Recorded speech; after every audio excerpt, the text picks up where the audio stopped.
ঘরে যদি বেঁচে যাওয়া পাউরুটি থাকে মাত্র 15 মিনিট সময় নিয়েই সামান্য কিছু উপকরণে তৈরি করে ফেলতে পারবেন দারুণ সুস্বাদু ব্রেড চিলি রেসিপি।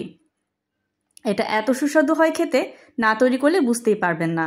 আসসালামু আলাইকুম, আমি আতিয়া নারায়ণগঞ্জ থেকে। প্রথমে আমি 3 পিস পাউরুটি নিয়েছি, এটা আগের দিনের ছিল, এবং সেই পাউরুটি দিয়েই আজকে আমি ব্রেড চিলি তৈরি করব। পাউরুটিগুলো ছোট ছোট অংশে কেটে নিব।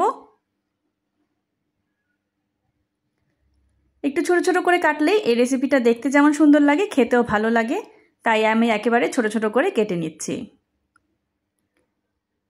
সবগুলো পাউরুটির টুকরো কেটে নিয়েছি, এবার সবগুলো তুলে সাইডে রেখে দেব। এখন নিয়ে নিচ্ছি একটা টমেটো। একটা টমেটো পুরো সম্পূর্ণ ব্যবহার করব না, অর্ধেকটা নিব। অর্ধেকটা টমেটোকেও সুন্দর করে ছোট ছোট করে কেটে নেব। একেবারে কুচিয়ে নিব। এরপরে নিয়ে নিচ্ছি ক্যাপসিকামের থেকে অল্প একটু অংশ, এটাও টমেটোর মতো ছোট ছোট করে কেটে নেব।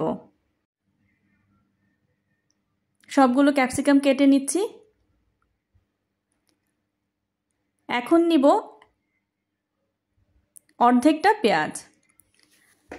দেখিয়ে দিচ্ছি টমেটো এবং ক্যাপসিকাম কিভাবে কেটেছি। এখন একটা পেঁয়াজের অর্ধেক অংশ ব্যবহার করব, সেটাকেও একটু মোটা মোটা করে চাক করে কেটে নেব। এখানে কিন্তু সবজি, টমেটো, ক্যাপসিকাম, পেঁয়াজ খুব বেশি পরিমাণে দেওয়া যাবে না, অল্প অল্প করে দিতে হবে, তাহলেই কিন্তু টেস্টটা ভালো আসবে। এখন সুন্দর একটা ফ্লেভারের জন্য দিয়ে দিব 2 কোয়া রসুন। রসুনগুলো আমি একইভাবে ছোট ছোট করে কেটে নিব। এই রেসিপিতে অবশ্যই রসুন দেওয়ার চেষ্টা করবেন, তাহলে ফ্লেভারটা কিন্তু অনেক সুন্দর আসবে এবং খেতেও ভালো লাগবে। রসুনটাকেও একইভাবে কুচি করে নিচ্ছি। এবার নিয়ে নিয়েছি 2টা ফ্রেশ অরিগানো পাতা, হাতের কাছে থাকলে দিবেন, না হলে ধনেপাতা কুচিও ব্যবহার করতে পারেন।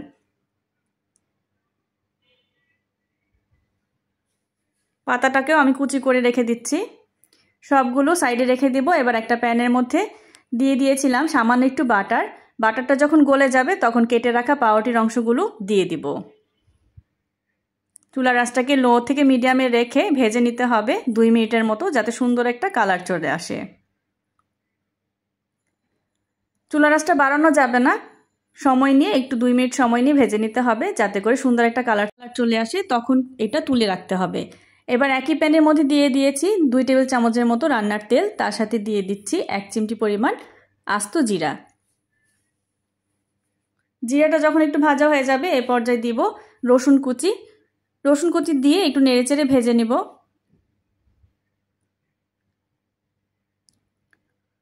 কুচি করে নেওয়া রসুনটাকেও ভেজে নিয়েছি। এখন এর মধ্যে দিয়ে দিব পেঁয়াজ কুচি। পেঁয়াজ কুচি দিয়েও নেড়েচেড়ে ভালো মতো ভেজে নেব। যখন পেঁয়াজ আর রসুনটা একটু নরম হয়ে যাবে এ পর্যায়ে দিয়ে দিচ্ছি গুঁড়া মশলা। এখানে লবণ নিয়েছি, চিলি ফ্লেক্স, ভাজা জিরের গুঁড়া, লাল মরিচের গুঁড়া এবং নিয়েছি ধনে গুঁড়া। সবটা নিয়েছি আমি 1/4 চামচ করে। লাল মরিচের গুঁড়া নিয়েছি আমি 1/2 চামচ। যেহেতু চিলি ব্রেড একটু ঝাল বেশি হলেই ভালো লাগবে। মশলাটা নেড়েচেড়ে মিশিয়ে দিয়ে তার সাথে দিয়ে দিচ্ছি ক্যাপসিকাম কুচি এবং টমেটো কুচি। এবার এই মশলাটাকে একটু ভেজে নেব, চুলার আঁচটাকে লো থেকে মিডিয়াম রেখে। খুব বেশি লো করে যাবে না, তাহলে ক্যাপসিকামের কালারটা নষ্ট হয়ে যাবে। সামান্য একটু পানি দিয়ে দিয়েছি, সেটা ভিডিওতে স্কিপ হয়ে গেছে। একদম 2 টেবিল চামচের মতো পানি আমি এখানে ব্যবহার করেছি, যাতে মশলাটা পুড়ে না যায়। এ পর্যায়ে দিয়ে দিব 2 টেবিল চামচ পরিমাণ টমেটো সস।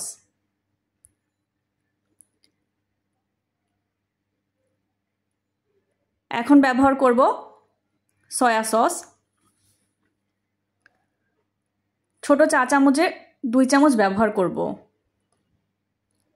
লবণের পরিমাণটা এখানে একটু বুঝে ব্যবহার করবেন, কারণ 2 রকম সস দেওয়া হয়েছে। সয়া সসে কিন্তু আগে থেকেই লবণ থাকে, টমেটো সসের মধ্যেও লবণ থাকে, তাই লবণটা একটু কম দেওয়াই ভালো। এবার নেড়েচেড়ে মশলাটাকে ভালো মতো কষিয়ে নেব। মশলাটা যখন এভাবে মাখা মাখা হয়ে যাবে তখন দিয়ে দিচ্ছি আগে থেকে ভেজে নেওয়া পাউরুটির টুকরোগুলো। চুলার আঁচটাকে রেখেছি মিডিয়ামে। এবার পাউরুটির টুকরোগুলো দিয়ে সাথে সাথে নেড়ে চেড়ে মিশিয়ে নিতে হবে যাতে প্রত্যেকটা পাউরুটির গায়ে মশলাটা ভালো মতো লেগে যায়। এই নাস্তাটা কিন্তু খুব অল্প সময় তৈরি করে ফেলা যায়। হঠাৎ অতিথি আপ্যায়ন বা বাচ্চাদের টিফিনেও কিন্তু দেওয়া যেতে পারে, অথবা সন্ধ্যার রাস্তায় পরিবেশন করা যায়। ওপর থেকে ছড়িয়ে দিচ্ছি সামান্য একটু অরিগানো পাতা, যেটা সুন্দর একটা ফ্লেভার আসবে, এবং পাতাটা দিয়ে 2-1 সেকেন্ড নেড়ে চেড়ে নামিয়ে নিব। তৈরি হয়ে গেল আমার মজাদার এবং দারুণ সুস্বাদু ব্রেড চিলির রেসিপি।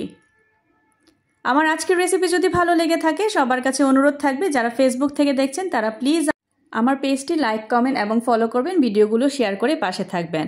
এবং যারা ইউটিউব চ্যানেল থেকে দেখছেন তাদের কাছে অনুরোধ থাকবে আমার চ্যানেলটি প্লিজ সাবস্ক্রাইব করেই আমার পাশে থাকবেন। দেখতে অনেকটাই লোভনীয় হয়েছে, খেতেও সুস্বাদু। সবাই ভালো থাকবেন, সুস্থ থাকবেন। আল্লাহ হাফেজ।